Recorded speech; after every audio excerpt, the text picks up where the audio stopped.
Welcome to the ninth session of cyber offenses and cyber crime.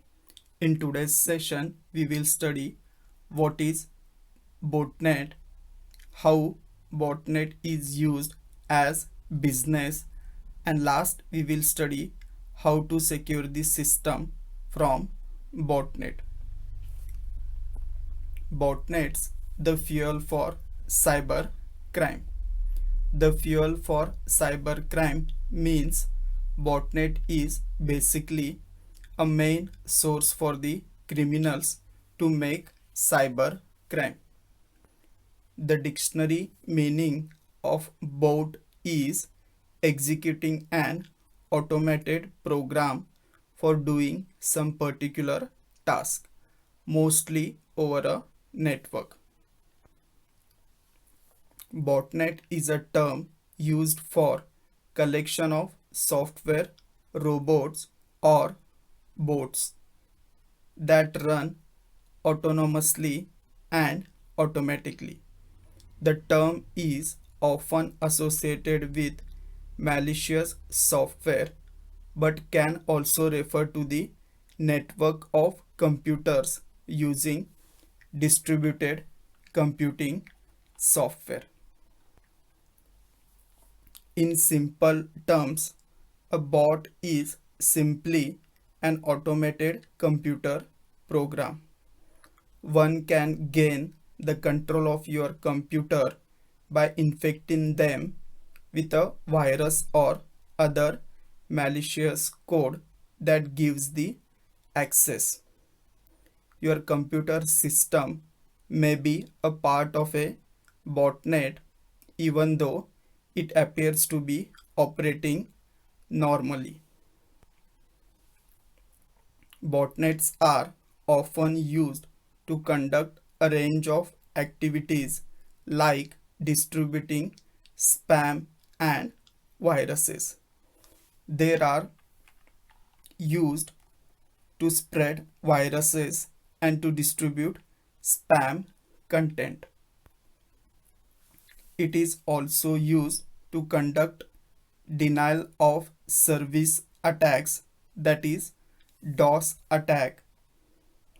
DOS attack is used to delay or disturb the normal functionality of the system.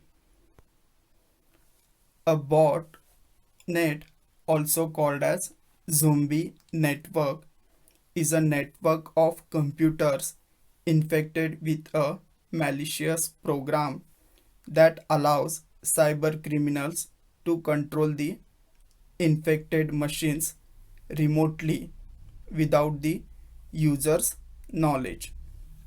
Zombie networks have become a source of income for entire groups of cyber criminals. You can maintain a botnet in low cost and the knowledge required to manage and execute the bot is less. Anyone can use the bot easily. That's why it is so popular in cyber crime. If someone wants to start a business and has no programming skills, there are plenty of bots available for sale in the market. There are some encryption of these programs code that protect bot from detection by antivirus tools. So there are some bots, even if you have antivirus, it won't detect that bot. Another option is you can steal an existing botnet. Now we will see how botnet creates a business. Botnets are basically used for gainful purposes. Below structure shows how botnet works. First, botnet is created after creating botnet, it can either available on rent or available for sale. Then it can be used for various attacks. The first one is DDoS attack, also called as distributed denial of service attack. This attack occurs when multiple systems target a particular system to delay the normal functionality of the system. Second is spam attack. It means unwanted or undesired email messages are sent to the email using botnet. Third one is malware and adware installation. Malware is malicious software designed to manage a computer system without the owner's knowledge. Viruses and worms are the example of malware. Adware is advertising supported software which automatically plays, displays, or downloads advertisement to a computer after the software is installed on it or while the application is being used. Few spywares are classified as adware. Next is stealing confidential information. Information is stolen using botnets and then it can be used to sell the credit card and bank account details. It can be also used to sell personal identity information used to sell internet services and shops account. Fifth one is phishing attack. Here bots are inserted in fake website to steal the username and password. Last one is spam dexing. It is also known as search spam or search engine spam. It involves a number of methods such as repeating unrelated paragraphs to highlight their website in indexing system. If you give limited access to the system, you can avoid the chances of becoming part of a bot attack. If your internet connection is always on and unprotected, is just like leaving the front door of your house always open. One can ensure following to secure the system. The first one is use antivirus and anti-spyware software and keep it up to date. Antivirus is used to detect viruses and anti-spyware is used to detect infected softwares. It is important to remove or quarantine the viruses. So always update your antivirus and anti-spyware regularly. The settings of these softwares should be done during the installations so that these softwares get updated automatically on daily basis. Second one is set the operating system to download and install security patches automatically. If your system is defected by some reason Operating system companies issue the security patches for defects that are found in the systems. So always set the system for automatic update.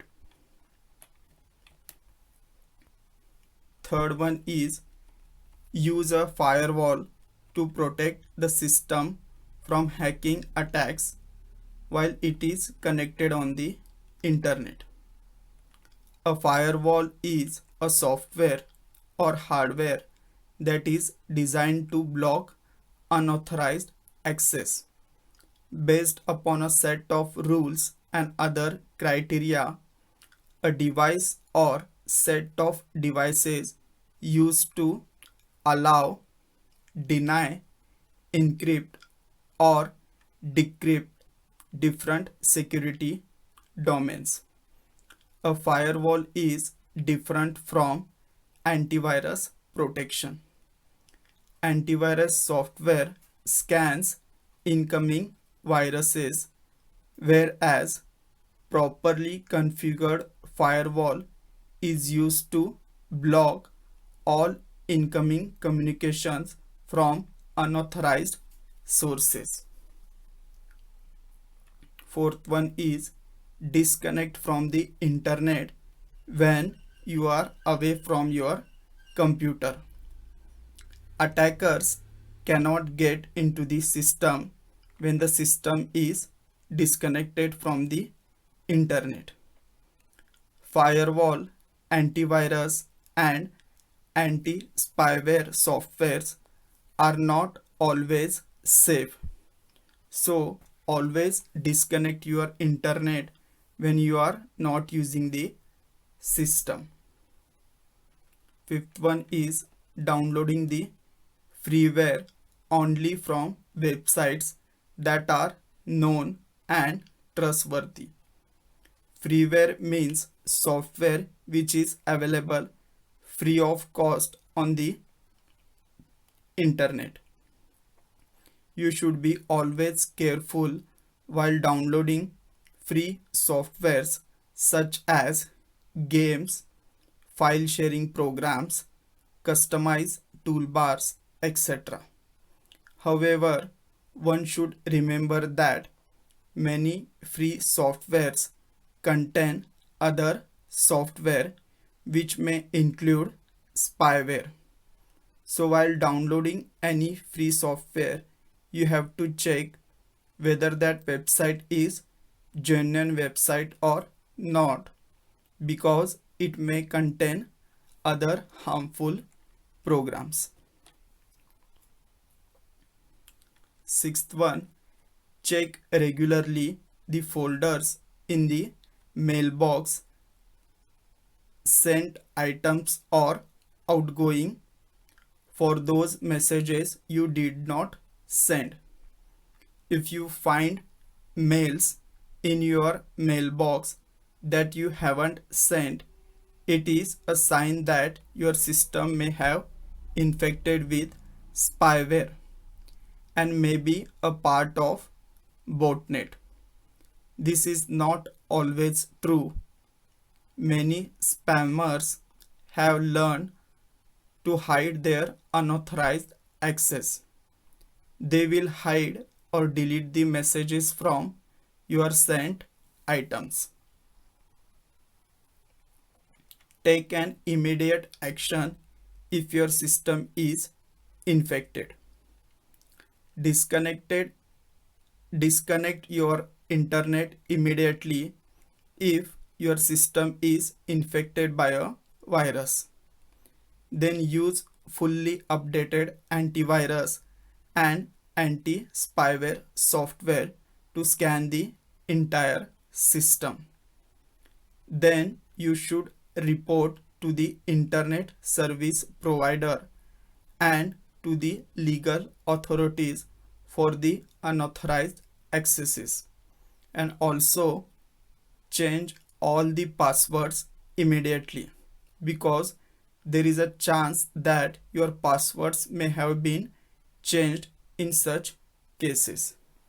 So that's it for today's session. In next session, we will see what is attack vector and how vector attack is launched.